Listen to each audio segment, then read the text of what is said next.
Good morning. I'm Vince Lancy, and this is the Gold Fix Market Rundown.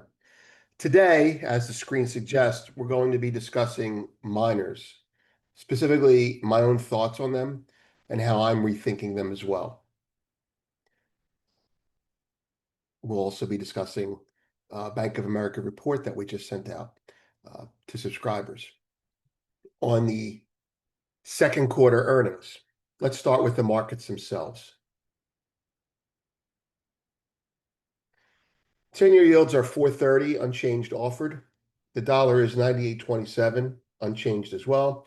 The S&P 500 is 6407, down 7 and change. The VIX is 1579, up 21. Gold is on the highs, 33.3267, close to the famous 33.33, up 17 after having been mixed during the evening, decidedly bid, turning it around, say, 6 in the morning.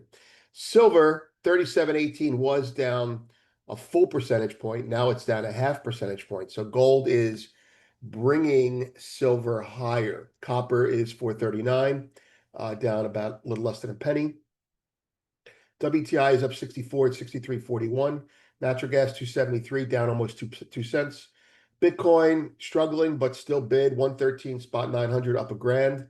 Ethereum 4217, up 141. Palladium, platinum 1118, 1323, up 8 and up 20. Interesting. It's kind of a gold, silver, stronger, but still below 90. This might be a good level. Grains, mixed, unchanged, with wheat up almost 4 cents. There's the front page. The story we'll be talking about will be the lower left-hand side. Bank of America mining highlights. That'll be the factual part of the presentation before I give you my thoughts on miners. And this morning we sent out a special gold message to all subscribers. We would encourage you to listen to that, or look at that, read that as a coming soon for what we're doing today, this week. Let's start with the main story. Precious metal stocks for Q2 on earnings rose. ETF inflows stayed positive, but gold slipped itself about 1.8% to 33.36 an ounce on tariff and inflation headlines. That's a Sunday recap of Bank of America's Precious Metals Weekly Report. So drilling down a little bit more into it, North American precious metals equities averaged 3.9% gain post Q2 results, led by SSR Mining, Kinross, and Pan American Silver, while Alamos and Centerra underperformed. Guidance shows sharp H2 production ramps needed at New Gold and B2 Gold, but Kinross and Newmont appear well positioned. July WGC data, moving to ETFs and investment demand, showed 23 tons of ETF inflows, slower than June, yet supportive of sentiment. Gold was down about 1.75% on the week. The full analysis, and it's very in depth, including upgrades and downgrades on miners, is in BOA's Mining Highlights premium post with upgrades and downgrades. That's a story. We'd encourage you to read that. And the timing of it, we got that on Sunday. And let's pop that little graphic up again, right? Let's make some use of it. We got that analysis on Sunday and had tipped to our gift of that. And it came at a good time because we were in the process, we meaning me, I was in the process of rethinking miners, and it kind of cemented it. Bank of America's latest weekly precious metals report focused on earnings season, and it offered a sharp recap of the industry. It pushed me further to revisit a long-standing stance of mine, whether to own miners again or not. Now, I began my career as a fundamental analyst, sitting at investor conferences and digging into management presentations. I was the guy who asked the questions that I was the bad cop for my boss and managing director. But, after following high profile positions like Paulson and losing money in 2011 and 2012, I sought to educate myself more. And then by 2018, after attending and paneling a metals and mining trade show, I think it was called Metals and Mining in New York, I walked away convinced that this is 2018, most management teams were weak. Now, I will share a lot of the ugliness that I wrote down back then with founders. I still have the notes. It's like one of those, what do you call it? Phone notes, the yellow things. I will share that, and I had to review that before I rethought, is it still true? Anyway, I wrote notes to myself that miners were, quote, a waste of time except for streamers, and I stepped away. And that was true for a long period of time. So the money I didn't lose, so to speak. But however, that view is seriously shifting. Using ETFs as a stand-in for stock selection, which is what I do right now, has its limits. You buy the winners and the losers together. You get all the bad baseball players in with the Derek Jeter card. So maybe the ETF gives you what, 4%, 3.9% this quarter. Uh, But inside the basket is a company up 50% because management is strong. And we're ready for that. The smart money buys those miners, actually, in my world, and shorts the ETFs. Buy the good management and you sell the index against it because you don't want the garbage. And that's how you hedge your risk. But I'm not suggesting you do that.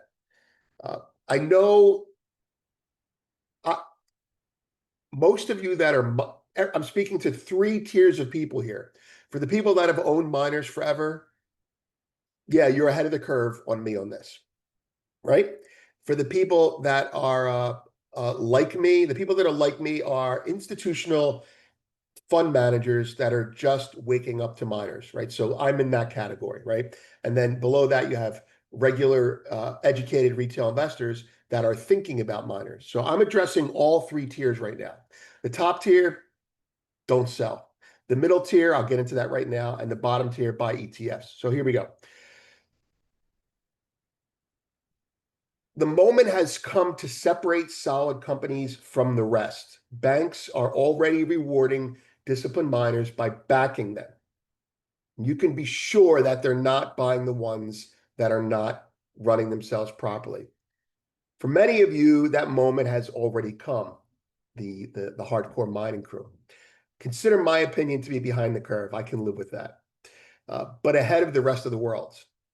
Anyway, time to rethink miners as a portfolio manager. While everyone is buying ETFs now, myself included, I'll be buying good companies soon. No, you are still very, very early.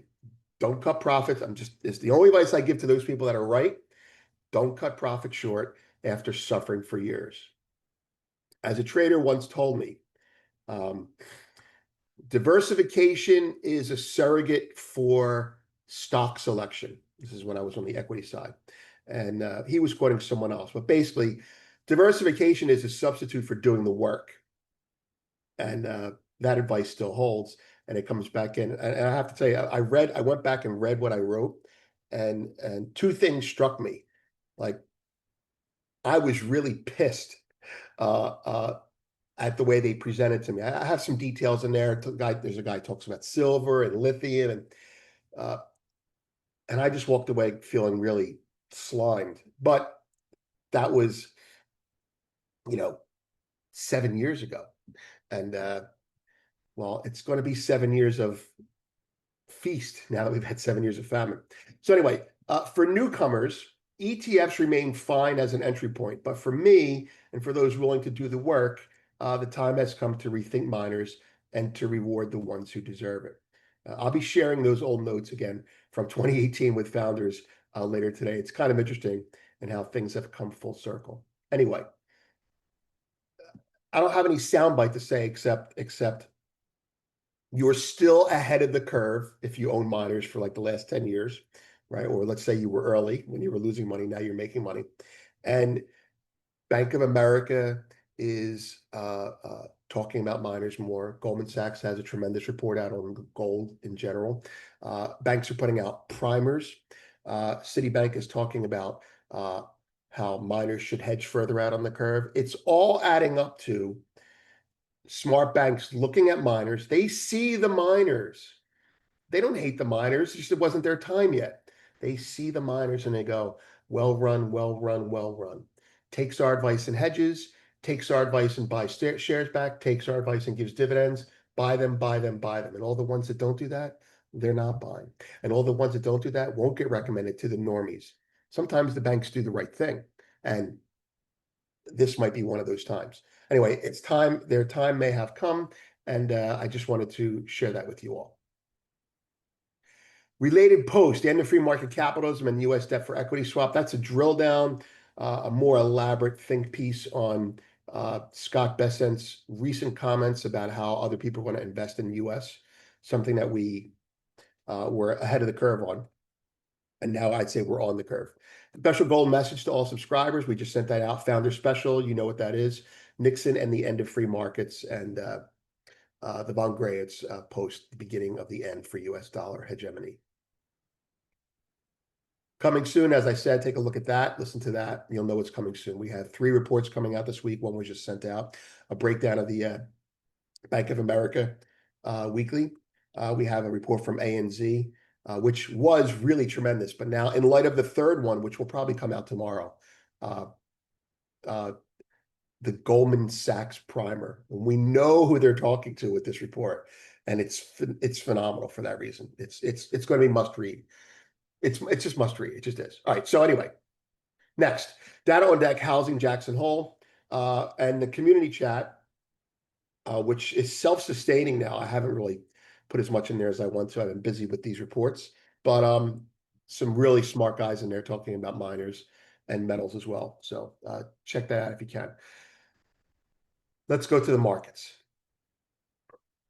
The last couple of days have been really rough, right? So gold was down, right? Why was gold down? Why was silver down? Well, stocks were down too. So maybe people were getting a little bit nervous about Jackson Hole. I think you're seeing some gyrations from Jackson Hole. Maybe there's peace dividend weighing on gold a little bit. I don't know. But it's hard for me to, you don't have to have an opinion on everything, you know? And so it's hard for me to have an opinion on what's going on right now. But I will say that, you know, I note that there is pushback, you know, where I was saying for a while, silver shorts are being covered, gold's being unwound, platinum, palladium are kind of doing their thing back and forth internally. Well, somebody's stepping in and going the other way. Maybe this is a peak. Maybe this is a clue that there's another tariff event coming. I don't know. I know how it ends. I just don't know when it ends. It ends with silver at $42. I just don't know when it ends. But, you know, yesterday, Trump made a comment like, we need to own more copper. We need to produce more copper. We need it. And copper didn't go up. So as a trader, I'm like, oh, that's bearish. If he said that and copper didn't go up, that's bearish. But, and it is bearish. But backing out to what he's saying what we've already known. And that is, too much scrap has been sold to China. We need to secure our copper. Look, if you want those AI stocks to keep going up, you need to have copper wire hung. You need to have electricity. And you don't think silver's part of that? Of course it is. Anyway, chart, there it is. Gold's in the middle of the range. I don't make more of it than what it is. I'll do a quick checkup on silver after yesterday's deluge. Let's see if there's anything material to worry about here. I think there's a trend line. Yeah, there it is. There's that trend line. All right, so let's kind of draw that trend line here. You can draw it here. Okay. There you go. All right, so we got a trend line and we got a 50-day moving average here, and silver's been bought on the trend line. 1, 2, I wouldn't say it was bought here, just held here. It was bought on a pullback to the trend line twice. So speculatively speaking, you'd be long silver and long gold the rest of the day. But you would also keep in mind that while this is technical buying on a trend line, on a trend line that's also running with a moving average, there's a lot of noise between now and Jackson Hole. Jackson Hole could be really important this year. So that's it. I'm Vince. Have a great day.